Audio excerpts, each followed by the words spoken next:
Candy Crush Saga is probably the most well-known mobile game out there, assuming it hasn't also usurped Bejeweled as the best-known Match 3 game. But while it does have the typical tile-swapping mechanics seen in all Match 3 games, Candy Crush Saga doesn't use them in the usual way. Instead of trying to clear a board within a time limit, each level is a unique puzzle, where you try to accomplish some objective within a given amount of moves. Swap too many candies carelessly and you'll lose the level very quickly.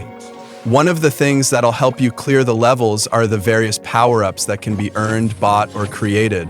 In fact, you might find it hard to progress without power-ups, a detail that can be a bit frustrating at times.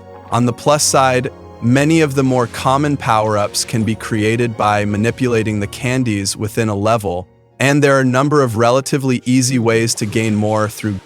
However, no matter how good you are at Match 3 games, you will eventually lose a level or two, and this is when things go downhill. When you lose a level, you also lose various perks and bonuses you've acquired in previous levels. Thus, if you try again immediately, you'll be starting the level with a disadvantage and likely lose again.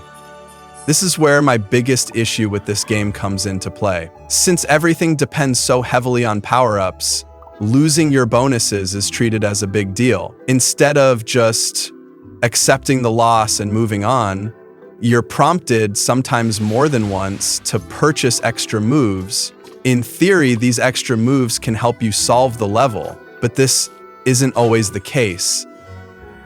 The problem with this and other prompts that you'll come across is that you buy these items with gold bars. Gold bars, while a fictional currency, are purchased using real money, and you need a lot of gold bars to buy even the cheapest things. Effectively, you're regularly steered towards spending real money on things that don't really help you. Don't get me wrong, there is a good, solid Match 3 game here, but the way it constantly pushes players towards its store makes it unsuitable for kids. When puzzle games brag about having over a few hundred levels, it's often a sign that the game is little more than a time waster or becomes very repetitive after a while. One of Candy Crush Saga's strongest points is that it manages to keep things unique despite the huge number of levels it features. This is done by continually introducing new types of game pieces as you progress.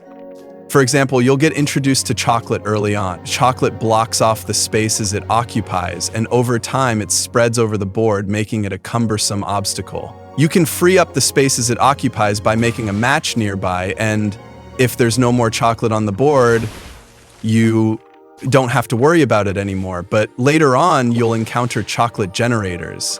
These pieces cannot be matched or cleared, and they'll create new chocolate pieces regularly. In those levels, you can only work around the troublesome candy. On a side note, you can also go back and replay a level you've already cleared. This not only allows you to try and earn a better score, but your actions in the level will also count towards charging up your power-ups, feeding your pet, and other bonuses.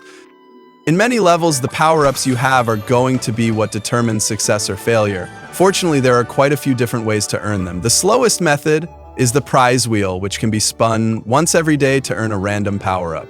Faster methods include feeding a candy pet, collecting banded candy, helping a buddy collect candy, or charging up a special object.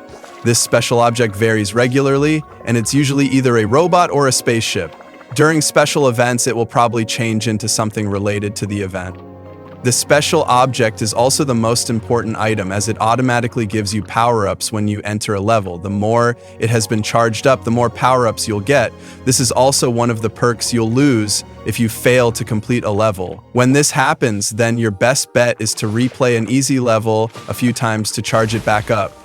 Puzzle games are typically relaxing, with quiet music and limited animation. Match 3 games aren't typically very different in this regard, with many of them taking mystical or meditative themes. Candy Crush Saga, on the other hand, is very much the hyperactive toddler of the genre, constantly flashing animations at you in rapid succession after each level. Taking things a step further, some of these windows you need to click through are advertisements for other games, so if you dismiss them too quickly and accidentally click on the wrong part of the screen, you might end up on the Windows Store instead of the next level. Like many mobile games, you have a fixed number of hearts. Every time you lose a level, you also lose one heart. You need to have at least one heart to play the game, so this forces the player to take a break when they're on a losing streak. Hearts regenerate over time, so running out of them is just a temporary issue. Of course, you can purchase hearts from the in-game store if you really wanted to, but that just leads into the next problem. If you lose a level, you'll need to confirm that you want to accept the loss. Sometimes you'll need to confirm this multiple times, as the game will remind you that you'll lose your various bonuses, progress towards feeding your pet, and progress you've made towards any event going on. Losing all of this is presented as a big deal, but the fact is that you can regain it quickly by simply replaying an older level a few times. This is more of a technicality than anything, but there are some fantasy-themed creatures found in the game's world. These include some genies, dragons, unicorns, and other things you'd find in a book of fairy tales. Initially, Tiffy, little girl who appears throughout the game, interacts with these characters, helping them out as you go along. However, this concept is quickly and quietly dropped surprisingly early in the game, resulting in nearly everyone becoming little more than a decoration on the stage map. There are two exceptions to this no interaction rule. The first is the Yeti, who will pop in randomly to offer you a chance at finding treasure. And the second is a baby dragon and their older relative. The baby dragon takes the place and functionality of a candy pet, while the older dragon collects stars that are awarded based on your performance in a level. Thanks for watching. Don't forget to subscribe. Bye-bye.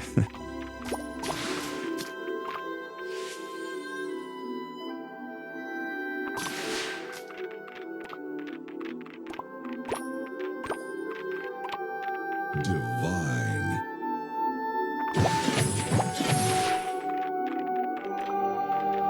Sugar Crush.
Sweet.